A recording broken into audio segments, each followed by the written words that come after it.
Hello viewers, আসসালামু আলাইকুম। আজকে আমি রান্না করব কাঁচা কলা দিয়ে মাগুর মাছের ঝোল। কাঁচা কলা দিয়ে মাগুর মাছ রান্না করার জন্য কাঁচকলা আমি কেটে ধুয়ে পরিষ্কার করে হালকা একটু হলুদ আর লবণ দিয়ে ভাপ দিয়ে নিয়েছি, মানে আধা সেদ্ধ যেটাকে বলে। এবং সেই সাথে যেহেতু আমার মাগুর মাছটা আমি ফ্রোজেন করেছিলাম, মানে ডিপ ফ্রিজে রেখেছিলাম, সো জিওল মাছ যেগুলোকে বলে, আমি জিওল মাছগুলো এইভাবে হলুদ লবণ মরিচ দিয়ে একটু জাল দিয়ে রাখি, ওইভাবে ফ্রিজ করি না। তো এটা হচ্ছে আমার মাছ এইভাবে রেখেছি, আমি এটা আজকে রান্না করব। রান্না করার জন্য প্রথমেই আমাদের যেটা দরকার সেটা হচ্ছে পেঁয়াজ বাদামি রঙের করা। তো আমি পেঁয়াজগুলো ভেজে নিচ্ছি। ভিউয়ার্স, আমার পেঁয়াজটা হালকা একটু বাদামি কালার হয়েছে। এখন আমি এখানে এক এক করে সবগুলো মশলা অ্যাড করে দিব। জালটা, চুলার জালটা একটু কমিয়ে দিব। প্রথমে আমি এখানে দিব আদা রসুনের পেস্ট অল্প,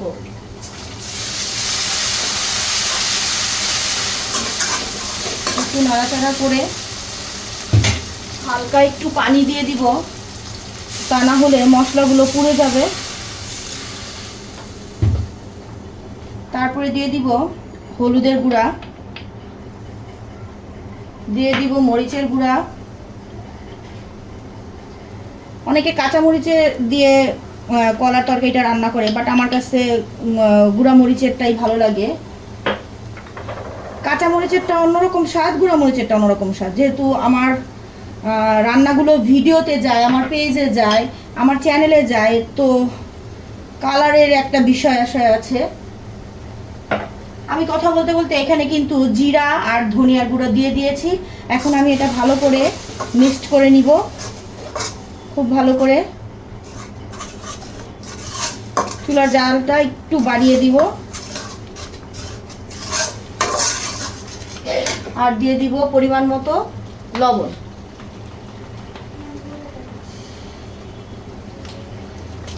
যেহেতু আমি এই মশলাতে মাছটা কষিয়ে নিব, এই কারণে লবণের পরিমাণটা একটু কম দিলাম। তা না হলে লবণ যেটা থাকবে মশলার ভিতরে পুরোটাই মাছের ভিতরে ঢুকে যাবে, মাছটা একটু লবণ লবণ লাগতে পারে। এই জন্য লবণটা একটু কম দিলাম, পরে তরকারির সময় আবার লবণ দিয়ে নিব। মশলার মধ্যে পানি দিয়ে দিয়েছি। এখন মশলাটা ভালো করে কষানো হলে আমি এখানে মাছ কষাবো। তো ভিউয়ার্স, আমার মশলাটা কষানো হয়ে গেছে, মানে একটু পানি পানি থাকতেই আমি এখানে মাছটা অ্যাড করব। অনেক সময় আমরা মশলার উপরে তেল উঠে গেলে তারপরে মাছ কিংবা তরকারি দেই, আমি এখানে একটু পানি পানি ঝোল ঝোল থাকতেই মাছটা অ্যাড করে দিব, কারণ এই মাছটাও আমি এই মশলার সাথে ভালো করে কষাই নিব।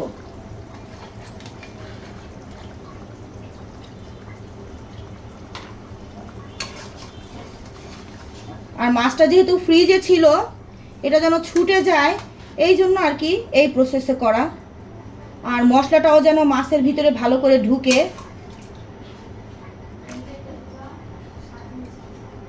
অনেক সময় আমি মাছ কষায়া তারপরেও রাখি।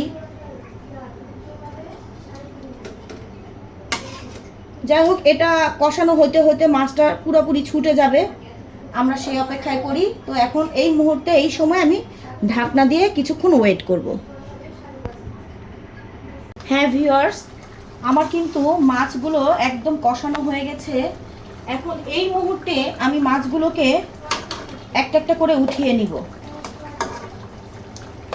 আমার মাছগুলো সব উঠানো হয়ে গেছে। এখন আমি এখানে কলাটা দিয়ে দিব। কলাগুলো সব দিয়ে দিলাম।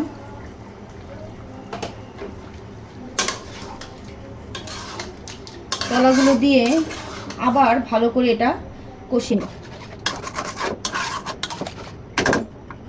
একটু ঢাকনা দিয়ে দিব অল্প কিছু সময়ের জন্য। ফিরে আসবো কিছুক্ষণ পরে। ফিরে এলাম 3 থেকে 4 মিনিট পরে। এখন আমি দেখব আমার কলাটার কি অবস্থা। আমার কলাও কষানো হয়ে গেছে। আমার কলার আসলে এটা একটা হাসির কথা বলে ফেলছি। যাই হোক, আমাদের কলার সবজিটা কেমন হয়েছে। কলা সিদ্ধ এবং কষানো দুটোই পরিপূরক। এখন এখানে মাছ এবং ঝোল দুটো একসাথে দিয়ে দিব। মাছগুলো দিয়ে দিলাম।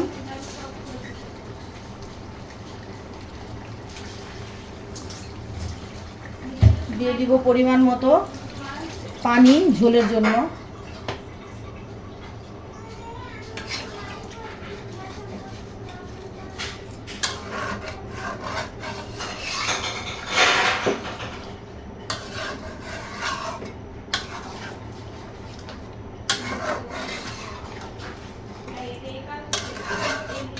ভিউয়ার্স, যেহেতু আমি অগ্রিম রান্না করি, অগ্রিম মানে তোমরা তো জানো সকাল থেকে আমার বাচ্চাদের নিয়ে দৌড়াদৌড়ি করতে হয়, আমি সারাদিন সময় পাই না দিনের বেলা রান্না করার, এই জন্য আমি রাতের বেলা রান্না করি।